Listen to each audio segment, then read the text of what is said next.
What's up, guys? My name is Jerry, and today's video is going to be on the Detroit Pistons, and we're going to be looking at how this team could have the perfect offseason, and we're going to jump right into the video. Now, the first thing I want to point out is that GM Troy Weaver, when it comes to NBA players, it seems like he has a type. When we look at the Detroit Pistons and look at the way that the roster is currently constructed, it's filled with underdogs. It's filled with guys that's been overlooked in their career, guys that's been forgotten about, and a bunch of guys that have to work hard to get to where they are.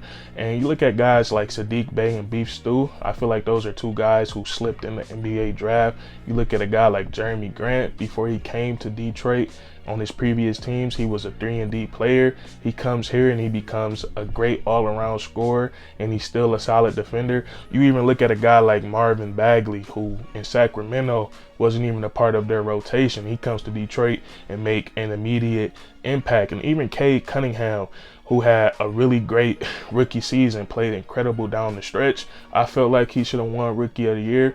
Pretty sure he felt the same way. And coming into next season, him and all the other Detroit Pistons, they're going to be playing with a chip on their shoulder. And this brings me to free agency. Now, one of the biggest conflicts going on in free agency right now is between Deandre Ayton and the Phoenix Suns. He feels underappreciated. They don't want to pay him max money, and he's going to test unrestricted free agency.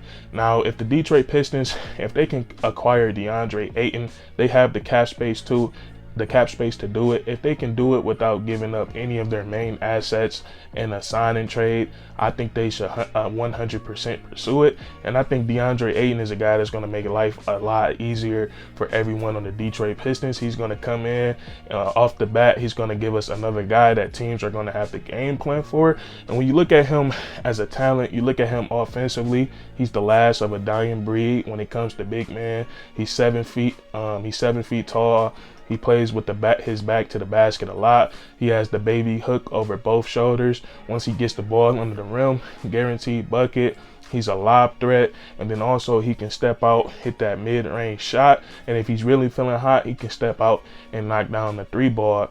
And what I'm looking forward to the most, if we can land a guy like Deandre Ayton, is the pick and roll between him and Cade Cunningham. Both those guys are very skilled offensively, and they can pretty much score it from anywhere on the court. And we all know how good Cade Cunningham is when it comes to running an offense, being a playmaker, and controlling the game. And then he's also a dangerous scorer, which is going to just Deandre Ayton rolling hard to the rim is going to get a lot of free buckets. And like I said, he's a lob threat, so he's going to be able to catch lobs in the pick and roll. But I feel like their pick and roll is going to do a lot more than just help them feed off of each other. I think it's going to be so dynamic that it's going to give everybody a bunch of wide open looks on the Detroit Pistons, just because defenses are going to be scrambling to try to stop that dynamic pick and roll. And it just doesn't stop on the offensive side of the ball with Deandre Ayton. I think he will also make us better defensively. We all know our front court is kind of small. We lack rim protection, and that's something that Deandre Ayton is pretty good at. He's a good shot blocker in this league, and he's over 7 feet.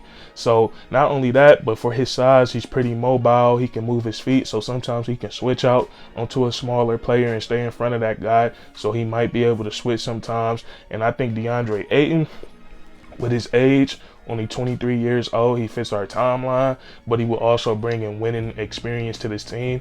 He's been to the playoffs twice, and he's also been to the NBA Finals. And I think him too, he's going to embrace that chip on his shoulder personality, just to prove the Phoenix Suns and most of the NBA world wrong when it comes to him about getting a max contract. So I think if we can land him in free agency, that would be really, really awesome. And then we look to the draft, and another guy that fits that overlooked profile that Troy Weaver loves is Jaden Ivy. And I think, me personally, watching the film, I think Jaden Ivy is a top 3 prospect. I think he should be in that conversation, but all we keep hearing is Banchero Green, and Jabari Smith.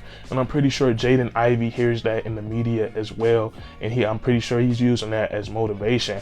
And I think drafting him, I think he would fit well with the Detroit Pistons. I think he would fit well in the backcourt with Cade Cunningham, and I think he's a player that brings you a little bit of everything, and I think his upside is very, very high. And you look at him offensively, he can play with the ball in his hands, he can create for himself, he can create for others, he can get to the mid-range and stop and pull up, he can get to the rim and finish with both hands. We know how athletic he is, and the biggest knock on him offensively is his three-point shot, but I don't think he's a terrible three-point shooter.